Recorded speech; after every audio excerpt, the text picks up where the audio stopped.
Pemirsa, terima kasih dan masih bersama kami berita selanjutnya Mahabarakan.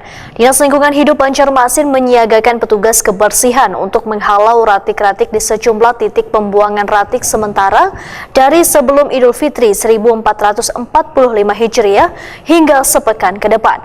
Kesiagaan petugas dalam menyambut Lebaran sebagai bentuk komitmen Dinas Lingkungan Hidup Banjarmasin dalam memastikan ratik di kota Seribu Sungai ini dapat tertangani dengan baik.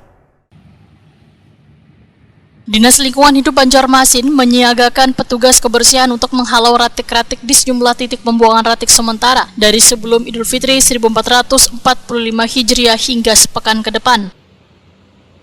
Kepala Dinas Lingkungan Hidup Banjarmasin Alif Yosfahlob Oyatakoni Prima TV tengah hari Jumat 5 April 2024 memadahkan kesiagaan petugas dalam menyambut Lebaran sebagai bentuk komitmen Dinas Lingkungan Hidup Banjarmasin dalam memastikan ratik di kota Seribu Sungai ini dapat tertangani dengan baik.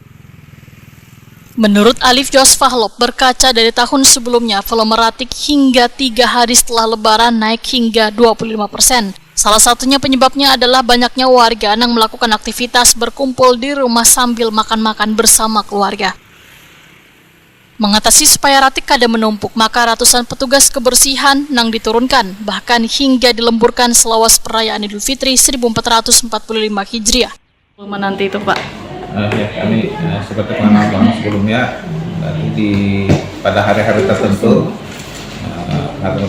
Lebaran Idul Fitri, Idul Adha, kemudian ada Tahun Baru, Natal dan Tahun Baru, kemudian hari-hari lain itu biasanya kami akan melakukan lembur ke semua pekerja kita karena kan volume sampah kita tuh akan meningkat sehingga kan harus ekstra gitu. Jadi ekstra, dan apalagi di saat-saat hari Lebaran itu kan biasanya banyak yang pulang kampung dan lain-lain.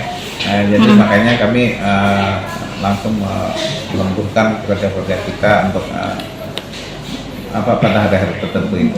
Untuk personel apakah nanti akan ditambah? Semuanya diturunkan. Semua diturunkan, semua diturunkan, kita lemburkan. Sehingga kan karena volumenya juga bertambah, jadi tugas kita juga harus semua yang aktif. Alif Yosfahlob berharap dengan disiagakannya petugas kebersihan ini, maka dapat mengatasi permasalahan ratik di kota Seribu Sungai ini.